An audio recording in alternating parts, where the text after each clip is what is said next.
Hello friends, स्वागत है आपका आपके अपने YouTube channel Saraswati English classes में।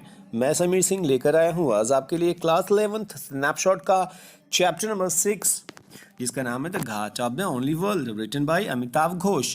सबसे पहले मैं आपको बता दूं कि ये जो लेसन है वो सिंबलाइज किया गया है किसके लिए, यानी कि आपको लग रहा होगा घाट मतलब घाट, दुनिया का केवल एक घाट, इसका मतलब क्या होता है। तो मैं आपको समझा दूं, घाट इन इंग्लिश कहते हैं इसे bank of river, bank of pond और any other collectively gathered water resources in less measure, यानी कि एक ऐसा किनारा जो नदी का किनारा हो, तालाब का किनारा हो या छोटे और जगहों के जो जहाँ पानी इकट्ठा होते हैं वहाँ के किनारे को लोग घाट बोलते हैं। तो ये वर्ल्ड का किनारा क्या होता है? नदी का किनारा लिखा होता the ghat of the only river, only ocean, only pond, तो समझ में आता। तो दुनिया का आखिरी किनारा क्या मतलब है? तो इसका मतलब ये है कि जो वर्ल्ड है, वर्ल्ड का मतलब होता है life. World is symbolised here as a life. तो अमिताभ घोष ने दुनिया को यहाँ पे जीवन का सिंबलाइज कर दिया है। तो आप ये सोचो कि घाट ऑफ द ओनली लाइफ, यानी कि जीवन का घाट। घाट माने भी मैंने आपको बताया किनारा, जीवन का किनारा। तो जीवन का किनारा का मतलब क्या होता है? जब जीवन और मौत का कालचक्र शुरू होता है ना, तो जब जीवन के किनारे आप पहुंच जाते हो तो अब उसके बाद मौत अपने आगोश में आपको ले लेती है और ये जीवन मौत के बीच में आप फंस करके जो है इस चक्र में घूमते रहते हो ताउम्र। तो यहाँ पे कहने का सीधा मतलब है कि जीवन का किनारा, केवल एक जीवन जो आपको मिलती है ना, ओनली वर्ल्ड यानी ओनली अ लाइफ, एक लाइफ केवल किसी इंसान को मिलती है। भले 50 मिले, बट हमें तो यही पता है कि हमें जीवन एक मिली है। ये जीवन जो एक आपको मिलती है, इसका एक किनारा आता है, एक समय ऐसा आता है कि हम चलते चलते चलते एक किनारे पर पहुंच जाते हैं और वो किनारा जो होता है मौत का किनारा होता है, क्योंकि उसके बाद घाट खत्म हो जाती है, उसके बाद अथाह समुद्र शुरू होता है, अथाह दुनिया शुरू होती है हमारे इस मौत और जीवन के कालचक्र की। तो इसका सीधा सा मतलब है आपके जीवन का आखिरी छोर, जिसके बाद आपकी मौत हो जानी है हर इंसान की। तो किसकी मौत होती है, किसके जीवन का आखिरी किनारा यहाँ पर शो कर रहा है राइटर अमिताभ घोष। हम चलेंगे स्टोरी में, कंफर्म करेंगे। तो सबसे पहले मैं आपको ये बता दूं, स्टोरी को हम इमेज के माध्यम से कंफर्म करना चाहेंगे। मैक्सिमम इन्फॉर्मेशन आपको जो बुक में है वो यहाँ हम डिटेल समराइज करेंगे, यहाँ पर रखेंगे ताकि आपको सारे के सारे इन्फॉर्मेशन यहाँ मिल जाए। अलावा उसके जो आपके बुक में क्वेश्चंस है उसका सोल्यूशन आपको दिया जाएगा इस वीडियो के लास्ट में। इसके अलावा कुछ और इम्पॉर्टेंट क्वेश्चन आंसर जो आपके एग्जाम के पॉइंट ऑफ व्यू से बहुत इंपॉर्टेंट होते हैं, वो भी आपके यहाँ लास्ट में वीडियो के रखे हुए हैं, इसलिए वीडियो के अंत तक बने रहिएगा। स्किप करने की जरूरत नहीं है आपको। विश्वास करिए, आपको कहीं किसी हेल्प बुक या किसी और भी जगह से आपको कोई भी मैटर ढूंढना नहीं पड़ेगा। जो आपको यहाँ दूंगा मैं वो एक्स्ट्रा ही मिलेगा, आपको लेस मिलने वाला नहीं है, ये विश्वास करके आप वीडियो देखिए। तो शुरू करते हैं वीडियो को। वीडियो में सबसे पहले बात करते हैं कि लेखक जो है ना, वो इस लेसन में एक ऐसे मित्र के बारे में बताता है जिसका नाम है आगा शाहिद अली खां। ये महोदय हैं आगा शाहिद अली खां, जिनके बारे में मैंने रखा हुआ है विकिपीडिया से, अगर आप चाहें तो देख लें। कश्मीर में इनका जन्म हुआ था, श्रीनगर में, जो भारत में है अभी भी। 8 दिसंबर 2001 में इनका डेथ हुआ 52 वर्ष की उम्र में। इनके बारे में बता दूं तो ये एक पोएट के रूप में प्रसिद्ध थे, इंग्लिश पोएट के रूप में, और एक प्रोफेसर भी थे। और ये केवल प्रोफेसर इंडिया में नहीं बल्कि अमेरिका के भी कई कॉलेजेस में ये प्रोफेसर का काम कर चुके थे। तो ठीक है, यहाँ आपके पास कुछ इन्फॉर्मेशन है आगा शाहिद अली के बारे में। आप इनके बारे में चाहें तो स्क्रीनशॉट लेकर के पढ़ लीजिएगा। तो आज हम इस स्टोरी में इन्हीं की कहानी पढ़ेंगे। जो राइटर अमिताभ घोष है वो इन्हीं के बारे में बताएगा, यानी कि राइटर भी एक राइटर है और ये महोदय जिनके बारे में बता रहा है वो भी एक राइटर है। दोनों राइटर दोस्त थे इनके बारे में। तो इसके आगे हम चलते हैं कि जो ये कश्मीरी महोदय हैं और ये हैं हमारे लेखक जो लिखे हैं हमारे इस स्टोरी को, अमिताभ घोष महोदय। इनके बारे में आप अभी जान लें कि ये महोदय अभी भी ये जिंदा है। अभी 64 ईयर इनकी आयु लगभग होने वाली है। कोलकाता में इनका जन्म हुआ था, लेकिन ये माना जाता है कि कर्म भूमि इनकी दिल्ली थी। मैक्सिमम टाइम इन्होंने दिल्ली में ही दिया, देश के दिल यानी दिल्ली में ही इन्होंने ज़्यादा समय अपना दिया। तो इनके बारे में थोड़ी सी और चीज़ें आप अगर देखना चाहें तो यहाँ देख लीजिए, थोड़ा सा मैं बड़ा करूँ। ये है ज्ञानपीठ अवार्ड। आपको शायद पता हो कि भारत में साहित्य के क्षेत्र में दी जाने वाली सबसे बड़ी पुरस्कार होती है ज्ञानपीठ अवार्ड, जैसे कि विश्व में सबसे बड़ी पुरस्कार होती है साहित्य में नोबेल प्राइज। और वो भी एक और बड़ी चीज़ ये कि इंग्लिश में ये लिखते थे महोदय।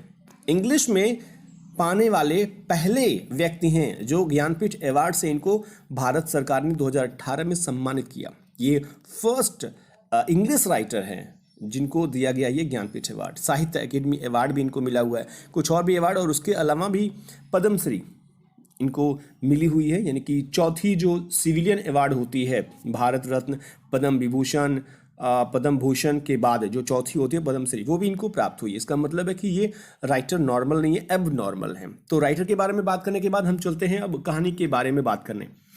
दोनों लोग जो थे उनकी अच्छी मित्रता हो गई। राइटर की मित्रता इन महोदय से हुई। ये हैं, आपको बताया मैंने, आगा शाहिद अली खां। कहानी शुरू करते हैं हम। दोनों की, यानी राइटर अमिताभ घोष और शाहिद अली, दोनों की अच्छी दोस्ती तब हुई जब वे दोनों अमेरिका में जाकर बस गए। यानी अमेरिका से पहले भी एक दूसरे को जानते थे, लेकिन अच्छी दोस्ती तब नहीं थी। जब अमेरिका में बसे तब जाकर के अच्छी दोस्ती हुई। शाहिद जो है वो कैंसर से पीड़ित था। शाहिद, ये महोदय शाहिद हैं, और ये अमिताभ घोष अपने बचपन के समय में जब ये अमेरिका में गए थे तब की 20-21 वर्ष की उम्र में शाहिद को कैंसर यानी कि ब्रेन ट्यूमर हुआ था, उससे पीड़ित था वो।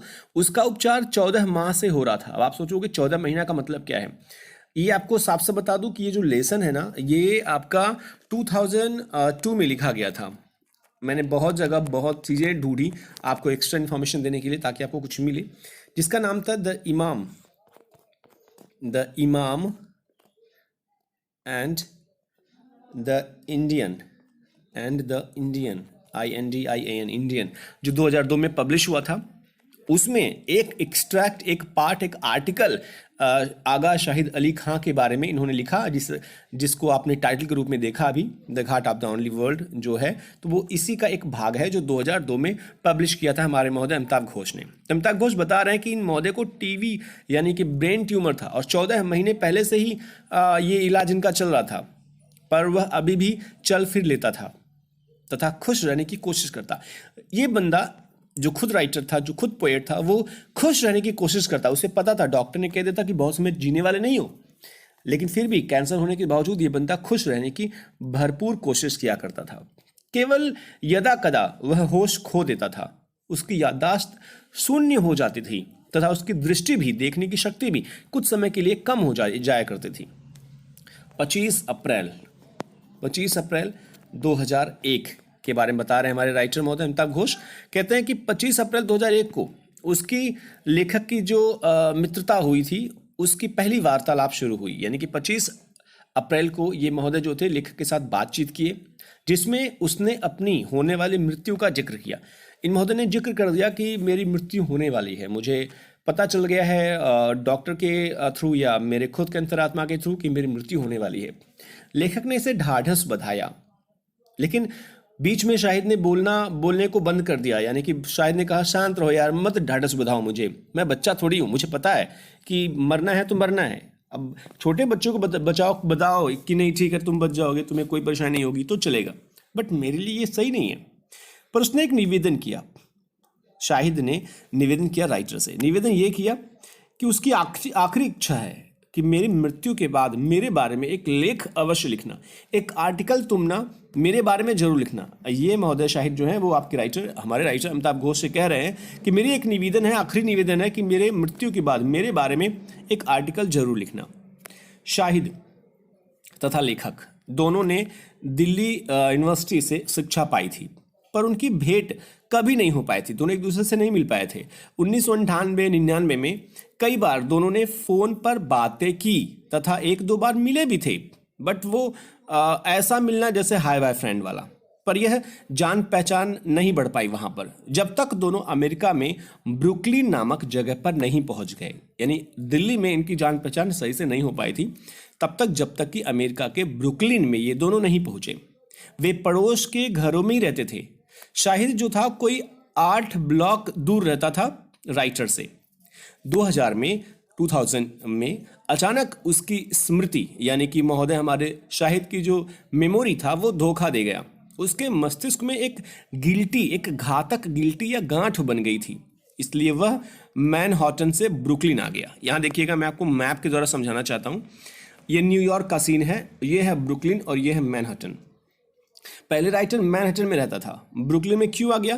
क्योंकि ब्रुकलिन में उसकी बहन रहती थी, राइटर की बहन। राइटर के मैक्सिमम जो मेंबर्स थे, 4 परिवार, 2 भाई 2 बहन, वो अमेरिका में ही आकर के बस गए। केवल मम्मी पापा इनके जो थे वो श्रीनगर यानी कि कश्मीर यानी इंडिया में रह गए। तो मैनहट्टन से ब्रुकलिन क्यों आना पड़ा राइटर को? क्योंकि अभी आपको बताया मैंने कि मस्तिष्क में उसके एक घातक गिल्टी बन चुकी थी। तो अब वहां पर अकेले वो नहीं रह पा रहा था, इसलिए उसकी जो छोटी बहन थी, सबसे छोटी बहन जो थी 2 बहनों में, वो उसको बुला ली, जिसका नाम था समिथा। ये है समिता। जब शाहिद ने अपनी निकट आती मृत्यु के बारे में राइटर से कहा तो वो सीरियस होने के साथ साथ हंस भी रहा था। उसने लेखक को एक महान दायित्व सौंप दिया कि तुम मेरे बारे में अवश्य लिखना, और लेखक ने इस बात को सिरोधार्य कर लिया। तुम्हारी इच्छा सिरोधार्य, ठीक है, जो तुमने कहा मैं कर दूंगा, तुम परेशान बिल्कुल ना हो। और वैसे भी ये परेशान नहीं हुआ करता था, ऐसा दिखाता था, हमेशा हंसता था, लोगों से बातचीत करता था। उस दिन से राइटर ने सोच लिया कि शाहिद जो जो बोलेगा उसकी हर एक बातचीत का हर एक शब्द मैं लिखूंगा, रिकॉर्ड रखूंगा, ताकि ये बाद में मुझे लिखने में मदद करे। शाहिद एक कवि भी था। राइटर कहता है, ये आपके राइटर अमिताभ घोष महोदय कहते हैं कि शाहिद एक कवि भी था, वो इंग्लिश में लिखता था। लेखक ने उसका एक काव्य संग्रह, वॉल्यूम ऑफ पोएम्स, यानी ये बुक है जो आगा शाहिद अली, जिसके बारे में आप पढ़ रहे हो, आगा शाहिद अली की ये बुक का नाम है। ये एक बुक है जिसमें ढेर सारे पोएम्स हैं। ये काव्य संग्रह है, the country without a post office, जो 1997 में लिखा गया था। तो 1997 में जब पब्लिश हुआ तो राइटर ने इसको पढ़ा था, और राइटर जब पढ़ा, अमिताभ घोष ने पढ़ा, तो वो बहुत प्रभावित हुआ था शाहिद के शब्दों के इस जादू से। एक बार जब वे ब्रुकलिन में पड़ोसी बन गए तो अक्सर ही खाने पर मिलने लगे। दोनों आपस में पड़ोसी चूंकि हो गए, 8 ब्लॉक के दूरी पर दोनों का घर था। क्योंकि ब्रुकलिन में उसकी बहन थी, जब ब्रुकलिन आई, जब तक वो मैनहट्टन में था तब तक बात ज़्यादा नहीं होती थी, लेकिन जब वो ब्रुकलिन में आ गया, समिथा अपनी बहन के घर में, तो राइटर का चूंकि ब्रुकलिन में ही घर था, 8 ब्लॉक के आसपास में, तो दोनों एक दूसरे के ज़्यादा करीब हो गए, इसलिए अक्सर खाने पर मिलने लगे। शाहिद की दशा नाजुक थी, पर उसकी बीमारी उसे उदास नहीं कर पाई। दोनों की चीज़ें बहुत कॉमन थी, यानी राइटर कहता है कि मेरी और शाहिद की बहुत सारी ऐसी चीज़ें थी जो कॉमन थी। जैसे दोनों के मित्र कॉमन थे, और जब मित्र कॉमन थे इसलिए सब एक साथ शाहिद के घर, मेरे घर इकट्ठा होते थे और पार्टी होती थी। दोनों का और क्या क्या कॉमन था? दोनों का कॉमन था रोगन जोश। रोगन जोश जो होता है, आप एक बार ध्यान से देखें, इसलिए मैंने कट रखा है कुछ शब्दों का यहाँ पे। रोगन जोश जो होता है, ये कहा जाता है कि ये पर्शियन डिश है, या ये कश्मीरी ओरिजिन का डिश है। या तो कश्मीर में बनाया गया तो पर्शियन में बनाया गया। और ये रेड मीट का बनता है, कढ़ी। ये या तो लैम्ब के या तो गोट के मांस से बनता है, यानी कि ये रोगन जोश जो है वो लैम्ब या गोट के रेड मीट, इसे रेड मीट कहते हैं, रेड मीट का कढ़ी होता है, जिसमें कश्मीरी क्या कहते हैं आप, उत्पत्ति मानी जाती है इसे, ये कश्मीरी ओरिजिन या पर्शियन ओरिजिन मानी जाती है। तो ये भी दोनों को प्रिय था। दोनों दोस्त रोगन जोश बहुत चाव से खाते थे। दोनों को रोशन आरा बेगम की और किशोर कुमार के गीत पसंद थे। ये रोशन आरा जो है ये पाकिस्तानी गायक हैं, म्यूजिशियन हैं। ये इंडियन बॉर्न थी, बट डिवाइडेशन आफ्टर पाकिस्तान, ये पाकिस्तान में चली गई। और किशोर कुमार के बारे में आपको पता ही होगा, इनके फेवरेट संगीत आपने बहुत बार सुना होगा। जैसे आप अगर देखो यहाँ पे, तो जो 3rd पे लिखा हुआ है, ज़िंदगी एक सफ़र है सुहाना, आपने ज़रूर सुना होगा इसको। अलावा इसके अगर आप बहुत सारे हैं, इसमें 8वें नंबर पर लिखा है तेरे चेहरे से नज़र नहीं हटती। 10वें पे लिखा हुआ है इसमें प्यार दीवाना होता है। बहुत सारे ऐसे गाने हैं जो फेवरेट आपके भी हो सकते हैं, हमारे भी हैं। तो इस तरीके से दोनों के बहुत सारी चीज़ें कॉमन थी, और उन कॉमन चीज़ों में ये किशोर कुमार, किशोर दा भी थे, जिनके गाने को बहुत बखूबी बहुत पसंद करते थे दोनों राइटर, यानी दोनों दोस्त। दोनों को क्रिकेट में बिल्कुल इंटरेस्ट नहीं था तथा पुरानी मुंबईया फिल्मों से दोनों को प्रेम था। वे नियमित रूप से मिलने लगे। एक दिन लेखक जो था, शाहिद के भाई बहन, भाई का नाम इकबाल, इकबाल ई से था, मैंने आई कर दिया, इकबाल और बहन हिना। हिना बड़ी बहन थी, आपने भी देखा। स्मिथा जो थी, समिथा, वो थी छोटी बहन, और ये इकबाल। तो इस तरीके से 2 भाई 2 बहन। इकबाल भाई है, और एक भाई हैं आपके महोदय शाहिद। हिना बड़ी बहन और समिता छोटी बहन, तो 4 लोग थे। लेकिन अभी क्या है, हिना और इकबाल ये दोनों लोग जाते हैं राइटर के साथ शाहिद को लाने के लिए, क्योंकि शाहिद कहाँ पर है, शाहिद है हॉस्पिटल में एडमिट है। तो तीनों लोग जाते हैं राइटर के साथ साथ, लेखक के साथ साथ शाहिद का भाई इकबाल और उसकी बहन हिना भी जाती है। 21 मई का दिन था। शाहिद के कई असफल ऑपरेशन हो चुके थे, बहुत सारे ऑपरेशन वहाँ किए गए, बचाने की बहुत कोशिश की गई, लेकिन बहुत सारे कोशिशों में बहुत सारी कोशिशें असफल रहीं।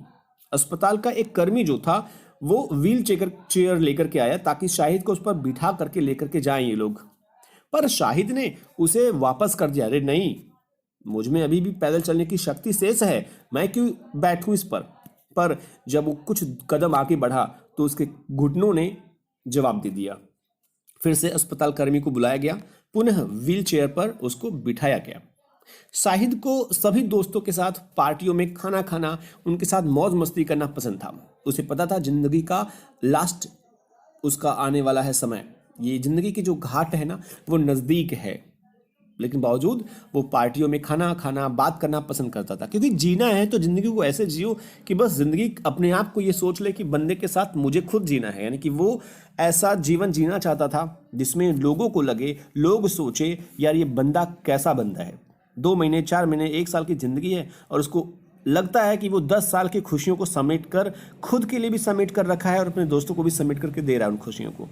और वैसे भी आपको पता है कि जो इंसान रोता है आप उसके साथ बहुत समय तक अपने आप को एडजस्ट नहीं कर सकते, उसके साथ बैठकर बातें करना, उसके साथ खेलना आप नहीं कर सकते ऐसा, क्योंकि रोने वाले शक्ल वाले इंसान, रोने वाले इंसानों से आप हमेशा दूर रहना चाहते हो, और जो हंसता है हंसाता है उसके साथ हर कोई रहना पसंद करता है। तो इसलिए उसके पास यानी कि शाहिद के पास उदासी के लिए समय नहीं था। उसका घर 7वीं मंजिल पर था, पर वहां ऊपर तक जाने में हमें कोई तकलीफ नहीं होती थी, क्योंकि ऊपर पहुंचते ही रोगन जोश की सुगंध तथा गायन स्वागत करते थे।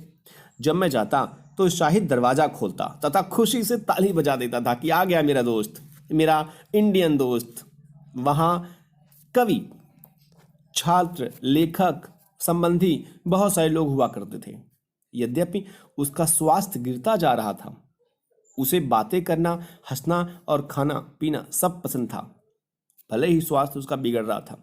हाँ, उसको काव्य पाठ भी करना पसंद था, वो कविताएं भी करता था, अपनी कविताएं, दूसरों की कविताएं, वो काव्य पाठ भी करता था। रसोई घर में उसकी उतनी ही गहरी रुचि थी, यानी कि वो रसोई घर में भी इंटरेस्ट लेता था, खानों को बनाता, चखता और लोगों को चखाता। यानी कि रसोई घर का ये शेफ, मास्टर शेफ, और पोइट्री का मास्टर शेफ, और जीवन का भी मास्टर शेफ जिया, ऐसे जिया कि लोग सोचने लगे कि किस तरीके से बंदे ने अपने उस अंतिम क्षणों को भी खुश होकर के और लोगों को भी खुश करके वो अपने आप को जीवित रखा। तो जितनी उसकी काव्य की कुशलता थी उतनी उसकी रसोई घर में भी कुशलता थी। उसे सपना आया कि वह इस मात्र संसार के घाट पर पहुंच चुका है, यानी कि उसकी मृत्यु आने वाली है। फिर भी शाहिद, राइटर कहता है कि शाहिद कोई धर्मांध नहीं था, भले वो मुस्लिम था, लेकिन वो धर्म में अंधा नहीं था जैसे अब कुछ लोग होते हैं, कट्टर लोग होते हैं। उसे अफसोस था पंडित कश्मीरी पंडित थे उनके पलायन कर जाने पर, क्योंकि आपको पता होगा उस समय जो था 1998-99 वाला जो समय था, उसमें कश्मीरी पंडितों का पलायन हो रहा था, उन पर अत्याचार किया जा रहा था, उनको प्रताड़ित किया जा रहा था। इसलिए जो कश्मीर के पंडित थे वो भाग गए कश्मीर को छोड़ करके। तो चूंकि मुस्लिम होने के कारण वो बंदा अगर सोचता तो वो जो कश्मीरी पंडित थे उनके खिलाफ सोचता, बट वो धर्म में अंधा नहीं था। उसे इस बात का अफसोस था कि वे सब हमारे भाई हैं, सब इंडियन हैं, और वो चाहता था कि वो भी हमारे साथ रहें। इसलिए वो इस भाव को अपनी कविताओं में भी व्यक्त करता था। उसे बंगाली भोजन भी पसंद था, इवन बेगम अख्तर की आवाज़ भी उसे पसंद थी। ये हैं बेगम अख्तर, ये गज़ल गायिका हैं, बेशुमार आप कह सकते हो फेमस इनको मिली थी, बेशुमार प्रसिद्धि की मालकिन है ये बेगम अख्तर। ये हैं हमारे शाहिद आगा अली खां। इन्होंने बोला कि हम बेगम अख्तर की आवाज़ बहुत पसंद करते हैं। वह यानी कि बताया जाता है कि ये महोदय जो थे शाहिद, ये बहुत ही जवाब जब भी देना होता था ना तो जवाब बहुत तीखे और नुकीले देते थे। ऐसे निपुण शब्दों के मालिक थे हमारे शाहिद महोदय।